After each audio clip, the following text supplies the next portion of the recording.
Disclaimer, এই video শুধু বিনোদনের জন্য।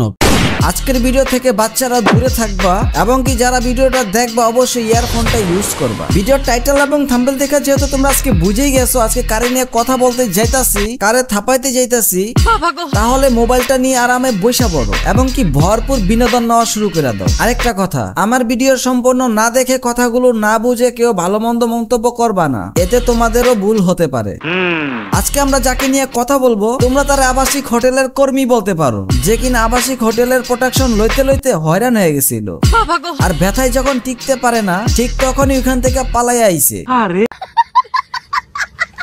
এখন পালাইয়া তো আইছে, এখন নিজের পেট চলাইবো কিভাবে? তখন তার মা বাবার সাথে পরামর্শ করতে থাকে এখন আমাদের সংসার কিভাবে চলবো। তখন তার পরিবার বলতো যে আমরা তো এতদিন পুটকি বেচা খাইতাম, যেহেতু আমরা সবাই এখন পলাতক তাই এখন আমাদের অনলাইনে মাগিবাজি করা ছাড়া উপায় নাই। আর হ্যাঁ, যেহেতু আমরা অনেক কাজ করছি আগে, এখন যদি অনলাইনে মাগিবাজি করি তাহলে আমাদেরকে যে কেউ দেখলে চিন্না ফেলবো, তাই আমাদের নিনজা টেকনিক ইউজ করতে হবে। তখন ওই আবাসিক হোটেলের কর্মী বলে, আম্মু কি নিনজা টেকনিক ইউজ করবা? তখন তার আম্মু বলে, যেহেতু আমরা এতদিন পুটকি বেচা খাইতাম তাই আমাদের এত লজ্জা শরম নাই, আমরা অনলাইনে মাগিবাজি ঠিকই করবো, তবে আমাদের চেহারাটা বরকা দিয়া ঢাকা থাকবো, শুধুই চেহারাটা, আর পুটকিটা আগের মতোই রেখে দিব। আর এই পুটকি দেখে গ্রামের চাচাতো ভাইয়েরা সবাই আমাদেরকে ফলো করবো আর দিন দিন ইনকাম বাড়তেই থাকবো। আর সেই কথা মতো প্রতিতলার মাগি থেকে হয়ে গেছে অনলাইন মাগি।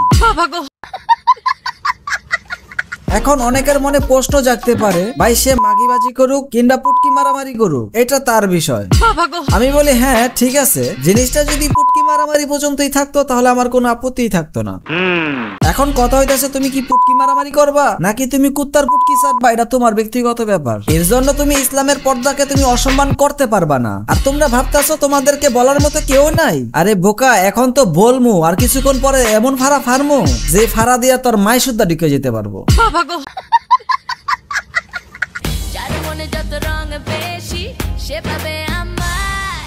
বলেন কি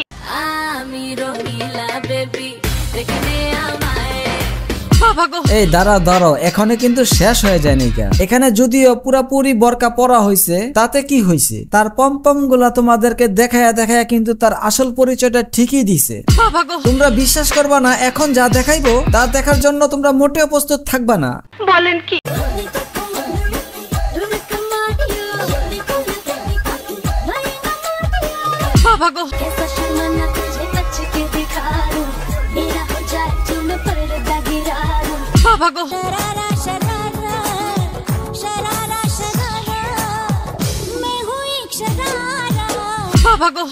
তোকে দেখে প্রথমবার এমন তো নাই আমার, ছুটে চলে তোর পিছু পিছু কোনো কথা শোনে না আর।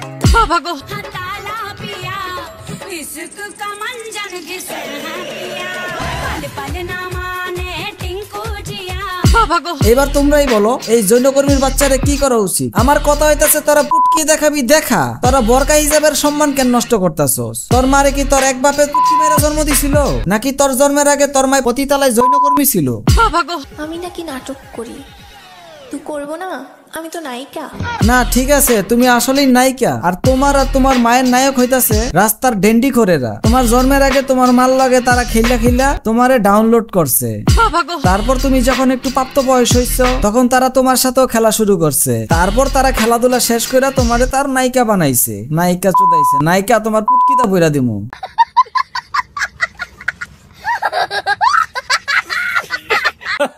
আজকে গোসল করছি, এটাই বাস্তব। হ্যাঁ, আর আজকে আমরা ভাই ব্রাদার মিল্লা তারে পিছন মারছি, এটাই বাস্তব।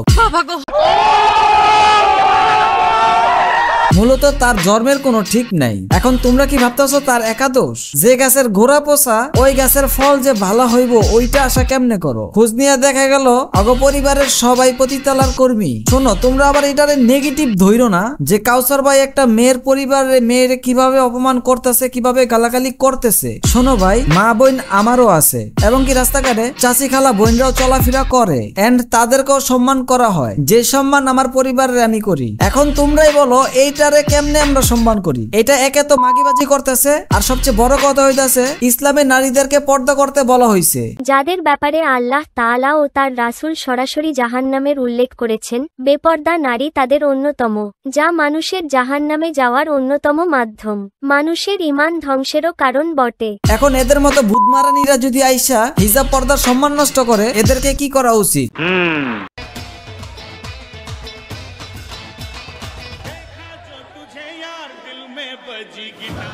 আচ্ছা, তোমাদের কাছে কি মনে হয় এই বুধমারানি পর্দার সম্মান করতেছে? আমি বলি না, সম্মান না, সে পর্দাকে অসম্মান করতেছে। আমি তো ভিডিওর মাঝখানে বইলেই দিছি, ওর জন্ম হয়েছিল পতিতলায়। আমার মনে হয় ওই আজও জানে না জোর ভাবকে, কারণ হয়তো একটা দুর্ঘটনার শিকার। ওই যদি এই ধরনের কাজ করতে পারে, তাহলে তোমরা ধৈর্য লও ওর মা কি করতে পারে। যাই হোক, আজকের ভিডিও এই পর্যন্তই। আমি কিন্তু এই ভিডিওতে সকল মেয়েদেরকে উদ্দেশ্য করে কথাগুলো বলি নাই, আমি শুধু এদের মতো জানোয়ার কি বলছি যারা কিনা ইসলামের পর্দাকে অসম্মান করছে। ভালো থাকবেন, সুস্থ থাকবেন, পরের ভিডিওর জন্য অপেক্ষা করেন। আল্লাহ হাফেজ। ঘরে যত ভূত পেত্তি ডাইরেক্ট দিমু ছাড়ায়া যাত্রা বাড়ি পাড়া দিব লাপান দিব ঘাড়ায়া।